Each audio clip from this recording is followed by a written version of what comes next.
Grandpa, please don't drive today. I heard them talking about your car. My grandson's terrified whispers shattered my peaceful morning routine. At 9 years old, Eric had never lied to me, but this seemed impossible. I tried to stay calm as my mind raced. Who was them? When my daughter-in-law appeared with her usual sweet smile, asking why I wasn't taking the car. Something in her tone sent chills down my spine. What I discovered next about the people I trusted most would turn my entire world upside down. Before I tell you what happened next, drop a comment below and let me know what city or country you're watching from. Stories like this need to be heard everywhere. My name is Austin Pierce, and at 58, I thought I knew everything about trust family and the people I loved most. I was wrong about all three. That Monday morning started like any other in our Westlake Hills home. The Texas sun was already painting the sky orange over Austin, and I could smell the coffee Karen had brewed, drifting through our spacious kitchen.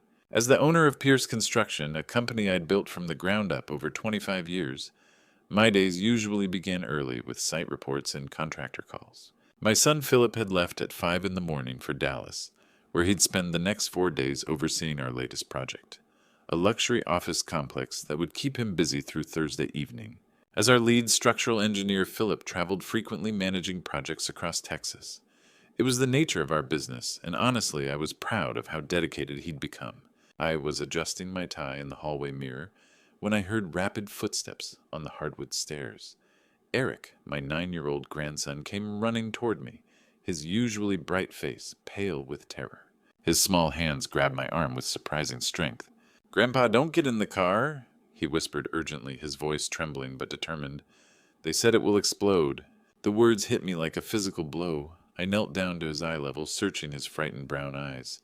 "Who said that, buddy?" "What exactly did you hear?" Eric glanced around nervously, then leaned closer. "I can't say here, Grandpa.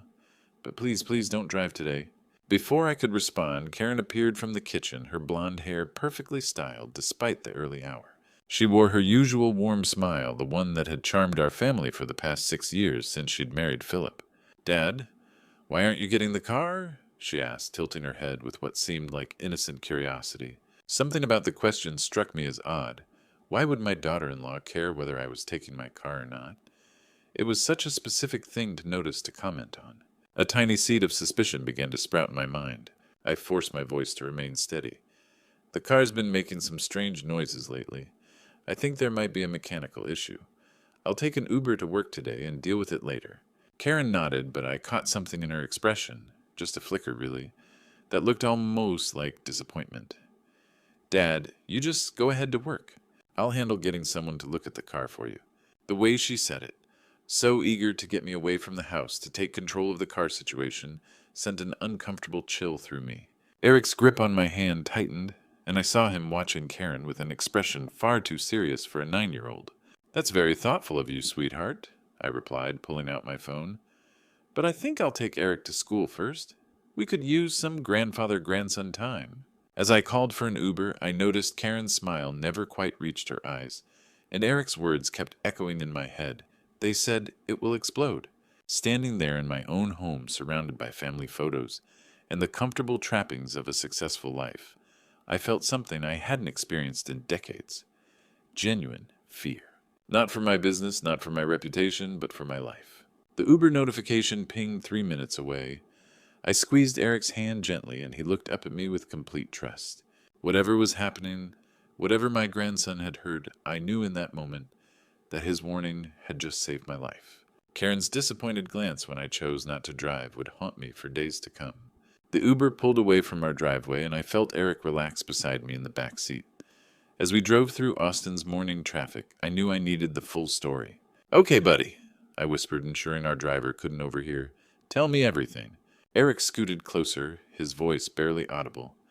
"Grandpa, I woke up at 5 this morning to get my robot from the garden. I hid behind the rose bushes near the gate where Zhang Yu stands guard." My pulse quickened. "What did you see?" Zhang Yu was on his phone, speaking Chinese very quietly. I heard him say, "Baoja." That's the word you taught me means explode. He also mentioned someone named Wang Lei several times. Eric's eyes filled with fear. But then I heard him say something that sounded like he was talking about orders from someone. The world seemed to tilt. Orders from who? I couldn't understand most of it, but I think I heard him mention Mom's name. Eric looked confused and scared. And then he said something about a car and the lady getting in. At Eric's school, I knelt beside him at the entrance. This stays between us, understand? Don't tell anyone. Not teachers, not friends. Promise you'll be safe, Grandpa. I promise, buddy. Instead of going to work, I had the Uber drop me at a nearby cafe. 30 minutes later, I slipped through our back gate, avoiding Zhang Yu at the main entrance. James Clark was pruning roses, the same bushes where Eric had hidden, our gardener for 15 years. James was the only person I could trust right now. James, I called quietly, motioning him behind the tool shed. I need your help with something urgent. Can you look under my car? Don't touch anything, just observe. His weathered face showed concern. Of course, Mr. Austin. What's wrong? I hope nothing, but I need to know for certain. James crawled beneath my Cadillac while I stood watching my heart hammering. After 5 agonizing minutes, he emerged face pale with shock. Mr. Austin, there's a black device with red and blue wires connected to your car's electrical system. That's not factory equipment. My legs nearly gave out. Can you photograph it with my phone? Be extremely careful. The images were unmistakable. A sophisticated explosive device, professionally installed, designed to kill me the moment I turned the ignition. As I stared at the evidence, Eric's words crashed over me like ice water. Zhang Yu taking orders about exploding my car, mentioning Karen's name. The woman who'd asked so specifically about why I wasn't taking the car this morning. The woman who'd seemed disappointed when I chose the Uber.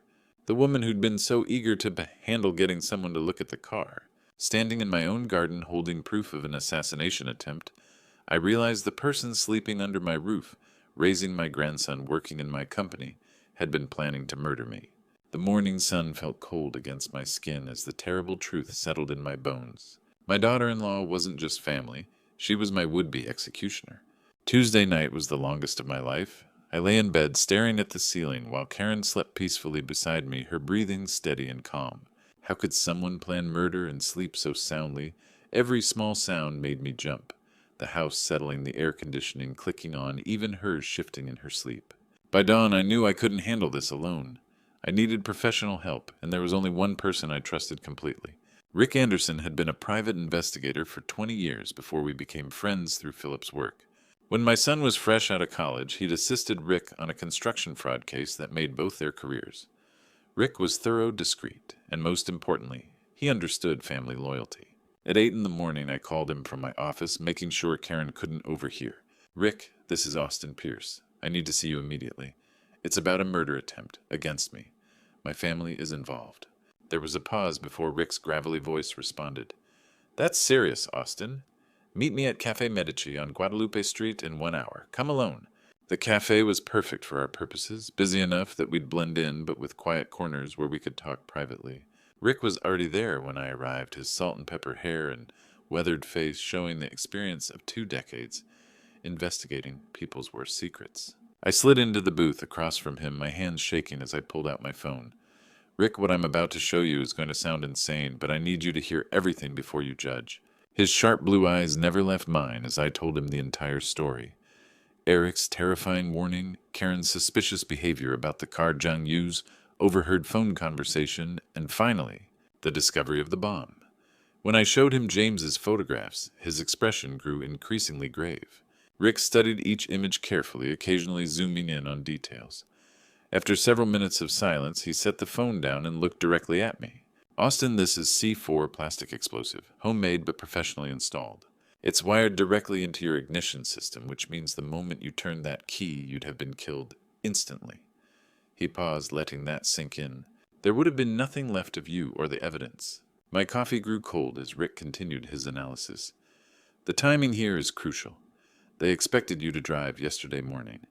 When you didn't, they knew something had gone wrong. Right now, they're probably trying to figure out if you're suspicious or if it was just coincidence. What do we do? I asked, feeling overwhelmed by the magnitude of what we were facing. Rick leaned forward, his voice low and serious. We need solid evidence before we involve law enforcement. Right now we have the device, but we need to prove who ordered it and why. I'm going to put surveillance on Zhang Yu. He's clearly the weak link in this operation. He pulled out a small notebook and began writing. You need to go home and act completely normal. Don't change your routine. Don't let on that you suspect anything. Can you do that? The thought of sitting across from Karen at dinner, making small talk while knowing she'd tried to murder me, made my stomach turn. But I nodded.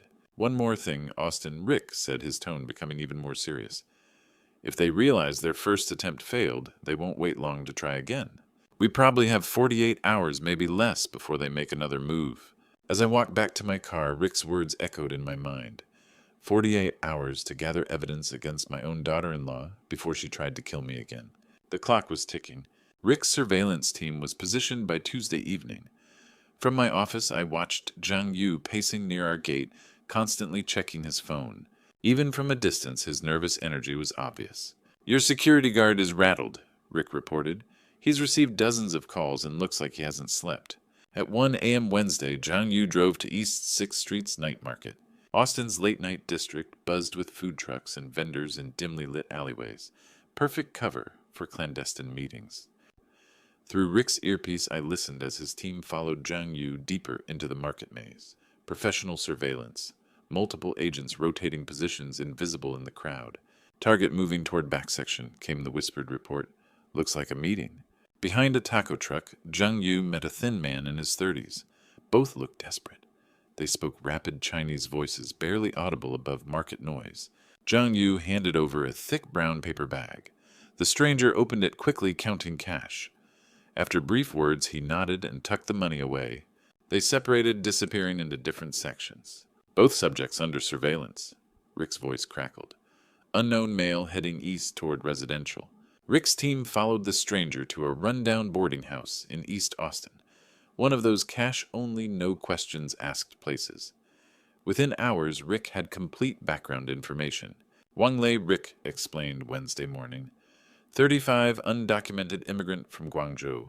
History of gambling debts, twice arrested for illegal weapons possession. My blood chilled. Weapons? Gets worse. ATF contacts say Wang Lei connects to Mexican arms trafficking networks. He's known for explosive expertise, specifically improvised devices. The pieces clicked with terrifying clarity. Zhang Yu provided inside access. Wang Lei built sophisticated bombs. Together, they'd created the device meant to kill me. We've identified the network, Rick continued. Zhang Yu's the middleman, Wang Lei's the executor. But we need smoking gun evidence tying this to Karen. Without that, lawyers could argue Zhang Yu acted alone. Personal grudge robbery attempt, whatever. He was right. We had the how and who, but needed the why, and proof Karen gave the orders. Next step, I asked. Keep watching. Zhang Yu's scared, which means he'll contact whoever's calling shots. When he does, we'll be ready. Hanging up, I realized this wasn't just family betrayal anymore. This was professional criminal operation with serious underground connections. Wang Lei's explosive background explained the sophisticated device under my car. No amateur murder attempt. The stakes had escalated dramatically. Somewhere in my house, Karen was probably planning her next move, backed by criminals who killed for money. We weren't just fighting a treacherous daughter-in-law anymore. We were up against a network that turned murder into business. Wednesday evening was pure torture. Dinner with Karen felt like theater, watching her smile at Eric discussing weekend plans, as if she hadn't tried to murder me hours earlier. You seem tired, Dad, she said, cutting her salmon. Maybe see Dr. Martinez about those headaches. Her casual mention of my health made my skin crawl. Was she already planning attempt number 2? After Eric's bedtime, we sat watching news. Karen curled beside me like always, and I fought every instinct to pull away. This woman had orchestrated my assassination, yet here she was, playing devoted daughter-in-law. By 2 a.m. sleep was impossible. I slipped outside, hoping cool air might calm my racing mind. That's when I heard whispered voices behind the pool house. 2 figures stood near the palm trees, Karen and Zhang Yu in urgent conversation. My heart hammered as I crept closer, staying in the landscaping shadows. I activated my phone's recording app just as their words became clear. Why didn't he drive yesterday morning? Karen's voice was sharp with frustration. Did you screw something up?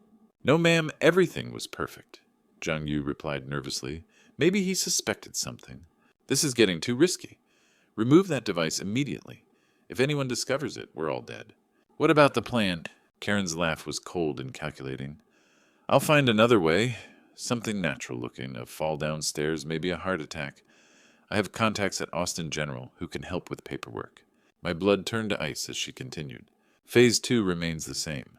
Philip will be devastated, easy to manipulate. I'll gradually take control of Pierce Construction. The company's worth $5.3 million. And after, Philip trusts me completely. Once his father's gone, I'll convince him to make me co-owner for emotional support during grief. Then slowly push him out. Eric's just a child, easy to control with proper legal arrangements. The recording captured every chilling word. Not just my murder, but systematic destruction of my family and theft of everything we'd built. She discussed manipulating my grieving son and controlling my innocent grandson like grocery shopping. What if he becomes suspicious before we try again? Zhang Yu asked. Then we accelerate timeline. Wang Lei handles more than car bombs if necessary. Home invasion gone wrong, perhaps. These things happen in wealthy neighborhoods. I'd heard enough. Backing away carefully, I reached my study undetected. I immediately uploaded the recording to 3 cloud services and emailed copies to myself. The evidence was overwhelming now. Bomb photos, Wang Lei's criminal background money exchange footage, and Karen's own confession detailing murder conspiracy and family destruction plans. But sitting in my study's darkness, listening to my daughter-in-law plot my death, I realized something terrifying. Having evidence and surviving long enough to use it were different things entirely.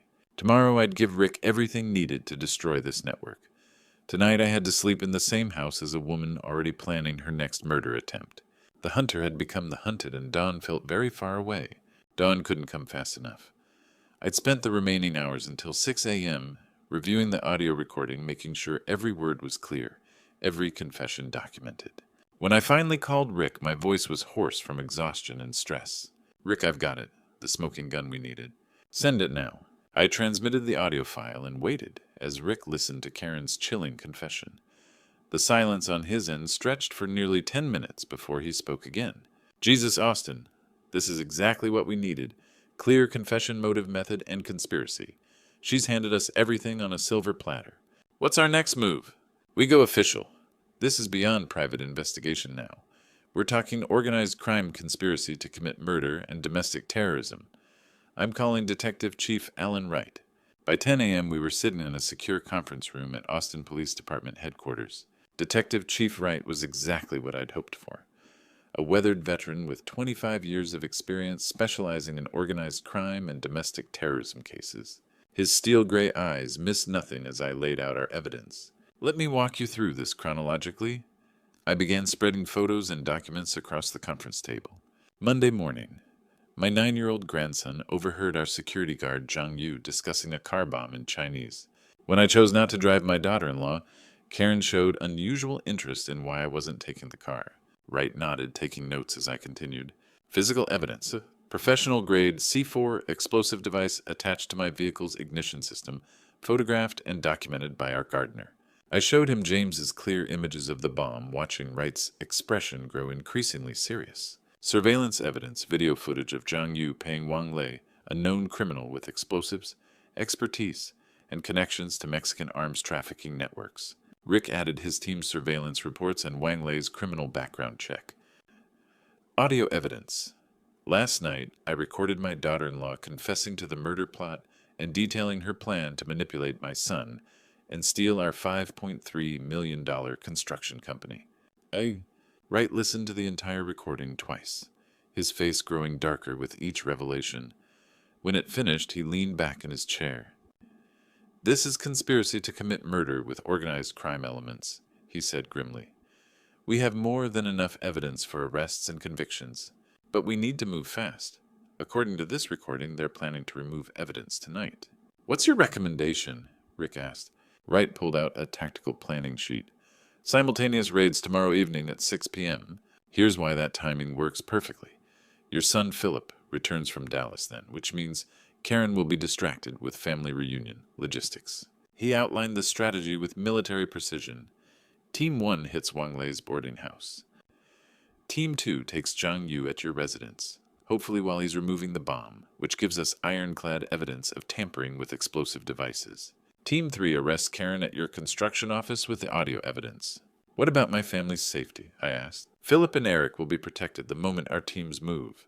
We'll have plainclothes officers positioned around the school and your son's route home from Dallas. Wright stood up, extending his hand. Mr. Pierce, in 30 hours, either justice will be served, or will have prevented a second murder attempt. Either way, your family will be safe. As we left the police station, I felt a mixture of relief and terror. The wheels of justice were finally turning, but until those handcuffs clicked shut, Karen remained a deadly threat living under my roof. The countdown to Thursday evening had begun, and everything depended on perfect timing and flawless execution. At 5:30, Thursday evening, everything began moving with clockwork precision. From my position in Rick's surveillance van, I watched Zhang Yu answer his phone near our front gate. Even from a distance, I could see his body language change. Urgent, pay Austin Ed. Remove it now! Karen's voice crackled through the wiretap we'd placed on Zhang Yu's phone. It's too dangerous to leave any longer. Get Wang Lei to help you. We need to clean this up tonight. Zhang Yu immediately called Wang Lei. Come to the Pierce house immediately. Bring your tools. We need to finish this. At exactly 6 p.m., Wang Lei arrived with a professional toolkit designed for explosive device removal. Zhang Yu led him directly to the garage where my Cadillac sat like bait in a trap. All teams in position, Detective Chief Wright's voice came through Rick's radio. Target subjects are beginning evidence tampering. Prepare for simultaneous entry. Zhang Yu stood guard while Wang Lei crawled beneath my car with a flashlight and wire cutters. Through the garage windows, we watched him carefully disconnect the red and blue wires from the ignition system, handling the C4 device with practiced expertise. Now, Wright commanded. The garage erupted in chaos. FBI, freeze hands where we can see them. SWAT officers poured in from every entrance, assault rifles trained on both men. Wang Lei was caught literally red-handed, still gripping the explosive device and wire cutters. Zhang Yu couldn't run. Officers had him surrounded before he could take a step. The evidence was undeniable, the timing perfect. At exactly 6:15, Philip's truck turned into our driveway. My son stepped out to find his childhood home, surrounded by FBI vehicles, SWAT teams, and flashing lights. His face went white as he ran toward the chaos. Dad, what's happening? Where's Karen? Where's Eric? Eric's safe at school with protective detail, I said, putting my arm around his trembling shoulders. Philip, I need you to listen very carefully. Karen tried to have me killed. Meanwhile, across town at Pierce Construction, the second phase of Wright's operation was unfolding. Karen was conducting a client meeting in our main conference room when Detective Wright and his team entered. Karen Parker, you're under arrest for conspiracy to commit murder, Wright announced, his voice carrying throughout the office. Karen's perfectly composed facade shattered instantly. This is insane. You people are crazy. I don't know what you're talking about. But her protests meant nothing against the mountain of evidence we'd assembled. As handcuffs clicked around her wrists, Wright read her rights, while her shocked clients and our employees watched in stunned silence. Back at the house, I played the audio recording for Philip. His face went through a series of emotions: confusion, disbelief, horror, and finally devastating comprehension. Phase 2. Philip will be devastated, easy to manipulate. Karen's voice filled our living room, cold and calculating, as she described using his grief to steal our company. Philip collapsed into a chair, his head in his hands. She was planning to kill you and then manipulate me. She talked about controlling Eric like he was just a business asset. I'm sorry, son. I know how much you loved her. Loved her? Philip looked up, his eyes filled with a pain I'd never seen before. I don't even know who she was. The woman I married, the mother of my child. She never existed, did she? The simultaneous raids had worked flawlessly. Wang Lei and Zhang Yu were in custody with explosive devices in their possession. Karen was arrested with audio evidence of her confession. The criminal network that had turned my family into a murder-for-profit scheme was completely dismantled. But as I watched my son struggle to process the destruction of his marriage and the betrayal by the woman he'd trusted with his life, I realized that justice and healing were two very different things. We'd won the battle against Karen's conspiracy, but the war to rebuild our family was just beginning. 3 months later, Travis County Courthouse buzzed with activity that reminded me why I'd always hated public attention. The media had dubbed it the Austin family murder plot, and reporters packed every available seat. Camera crews lined the hallway, and I could hear the murmur of speculation even through the heavy courtroom doors. Philip sat beside me in the front row, his face gaunt from months of sleepless nights and emotional turmoil. Eric gripped my hand tightly, still too young to fully understand why his mother was in handcuffs at the defendant's table, but old enough to sense that our family would never be the same. Wang Lei was called first. The man who'd built the bomb that should have killed me looked small and defeated in his orange jumpsuit. Mrs. Parker offered me $10,000 to install the explosive device. He testified in broken English, his voice barely audible. I was desperate, gambling debts to dangerous people. She said it would look like an accident that only the target would be hurt. I bought the C4 from a Mexican arms dealer I'd worked with before. His confession was matter-of-fact clinical, just another business transaction in a life built on crime. Zhang Yu's testimony was more complex.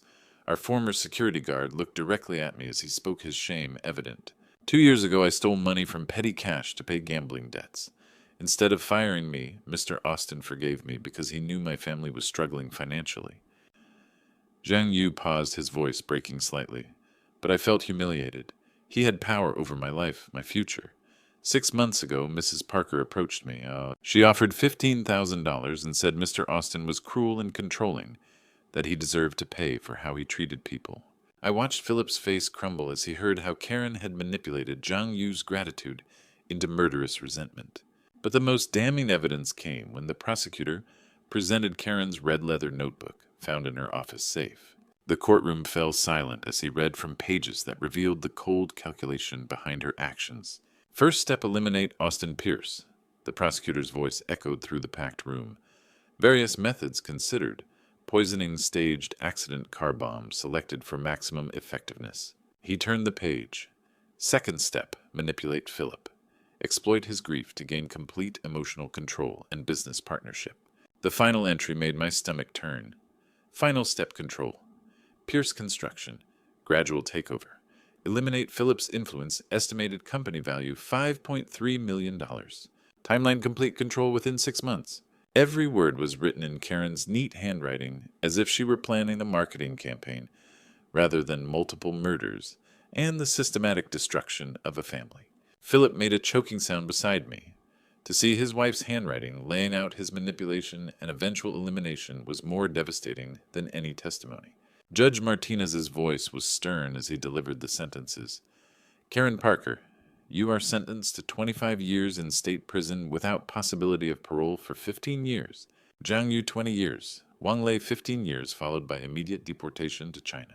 As the bailiffs led them away, Karen turned back one final time. Her eyes met Philip's across the courtroom, and for just a moment, I saw something flicker across her face. Was it regret for what she'd done or anger at being caught? Philip would spend months wondering about that look, trying to find some trace of the woman he'd loved in the cold stranger who'd planned our deaths. Outside the courthouse, reporters shouted questions we didn't answer. The legal battle was over, but I knew the real work. Rebuilding trust, healing trauma, and learning to be a family again was just beginning. Justice had been served, but the scars Karen left behind would take much longer to heal than her prison sentence would last. 1 year after the trial, I stood in the kitchen of our new home in South Austin, watching the morning sun filter through windows that held no painful memories. The house was smaller than our Westlake Hills mansion, but it felt infinitely warmer. Every room breathed with possibility rather than betrayal.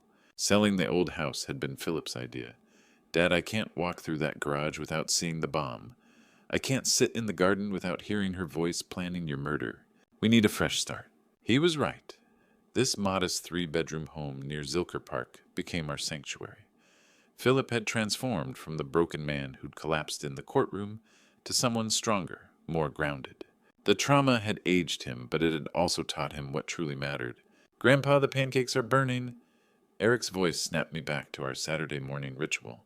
At 10 years old, Eric had grown 3 inches and gained a confidence that impressed everyone who met him. Local media had dubbed him the little hero who saved his grandfather. But I saw something deeper, a boy who'd learned that speaking truth, even when it's scary, was the most important thing you could do. Pierce Construction had not only survived the scandal, but emerged stronger. Philip's leadership style was completely different from mine, more collaborative, more transparent. Where I'd built walls to protect our business, Philip built bridges. Our employees trusted him in ways they'd never trusted me, and our client base had actually expanded as word spread about our integrity under pressure. Dad, you're daydreaming again, Philip said, flipping pancakes with the skill he'd developed over months of weekend cooking.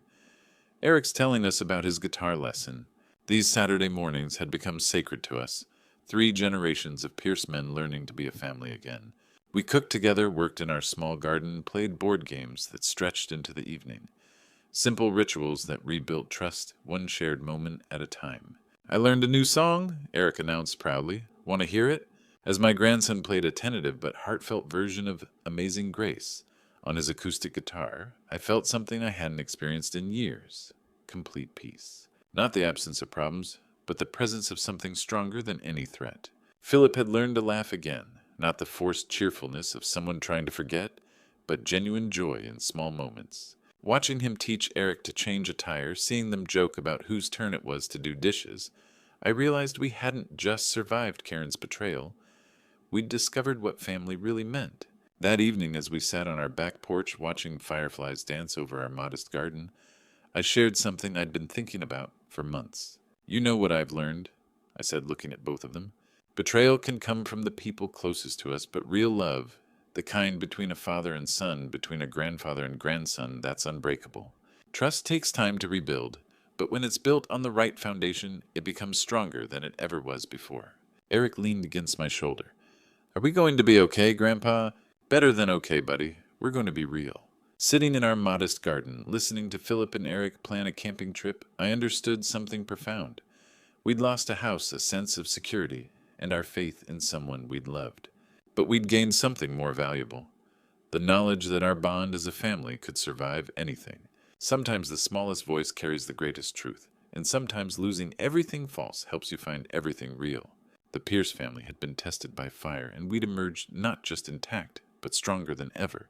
Looking back on this journey, I've learned that God works in mysterious ways, sometimes through the innocent voice of a 9-year-old boy who refused to stay silent when evil threatened his family. These betrayal stories teach us that trust isn't just given, it's earned through consistent actions, not sweet words. When I share these grandpa stories with other families, I always emphasize 3 crucial lessons.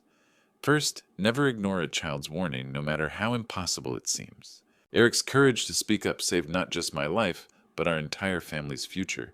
Second, betrayal often comes from those closest to us, but that doesn't mean we should stop trusting. It means we should trust more wisely. The third lesson hits deepest. God places guardian angels in unexpected forms. My grandson became my protector when I needed him most. Through this ordeal, I discovered that real family bonds, built on genuine love rather than convenience, are truly unbreakable. These betrayal stories remind me daily that God's protection often comes through the people who love us most. Even in our darkest moments, when death was literally under my car, divine intervention worked through a child's brave heart. These grandpa stories aren't just entertainment. They're testimonies of how faith and family can overcome the darkest deceptions. Pierce Construction still thrives today, but our greatest construction project was rebuilding trust after betrayal. We learned that authentic relationships require the same careful foundation as any building: honesty, patience, and unwavering commitment to each other's well-being. Every grandparent watching this understands the fierce love we have for our grandchildren, but Eric taught me that sometimes they're the ones protecting us. In life's most dangerous moments, the smallest voice can carry the greatest truth. If these grandpa stories touched your heart, please share your own experiences in the comments below. Have you ever had a child warn you about danger? How has your family overcome betrayal and rebuilt trust? Don't forget to subscribe to our channel for more inspiring betrayal stories that celebrate the unbreakable bonds of family love. Your story might be exactly what another family needs to hear today.